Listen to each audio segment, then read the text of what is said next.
Mark Alcala, tahimik sa relasyon nila ni Catherine Bernardo. Nakipag-ugnayan ang cabinet files kay Lucena City Mayor Mark Alcala noong Martes 7 ng Abril taong 2026. Para sa kanyang panig tungkol sa relasyon nila ng aktres na si Catherine Bernardo. Ipinadala ng cabinet files ang mensahe sa cellphone at Viber number ni Mark, pero hindi ito sumagot.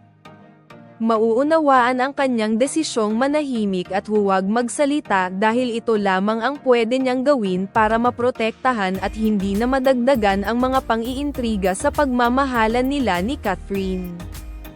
Magkasamang nagbakasyon sa Thailand ang dalawa noong Semana Santa.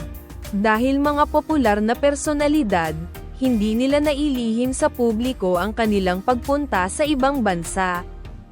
Kumalat sa social media noong mahal na araw ang pinagpasa-pasahang larawan nina Mark at Catherine na palihim na kinunan habang namamasyal sila sa isang mall sa Bangkok. Maliban sa stolen shots, walang ibang detalyeng lumabas tungkol sa Thailand trip nina Catherine at Mark. Hindi sila nagsalita, maging ang kanilang mga kasama sa biyahe.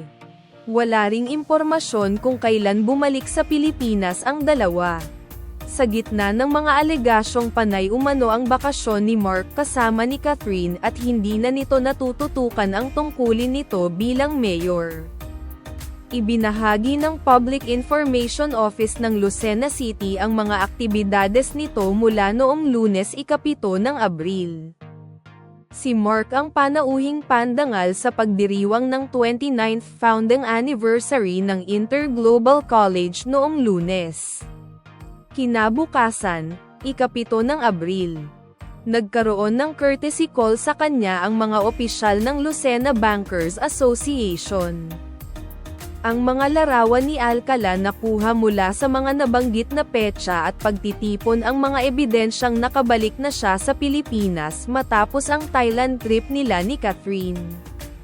Ang maaliwalas, mapayapa at gwapong hitsura ngayon ni Alcala ang mapapansin sa mga litratong ibinahagi ng Public Information Office ng Lucena City, indikasyong maligaya at kontento siya sa relasyon nila ni Catherine.